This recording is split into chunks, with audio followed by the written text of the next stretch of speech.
বিহামদি বাকি তাআলা পরিবেশন করবে অত্র কাসিলিয়া দারুল মাদ্রাসার ছাত্র হাফেজ তাসমিন। হাফেজ তাসমিন।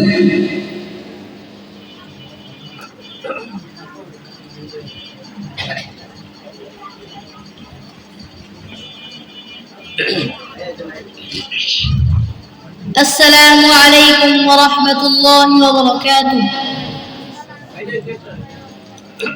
হৃদয়ে প্রেম জেগেছে তোমায় নিয়ে হো মদিনাওয়ালা, হৃদয়ে প্রেম জেগেছে তোমায় নিয়ে হো মদিনাওয়ালা।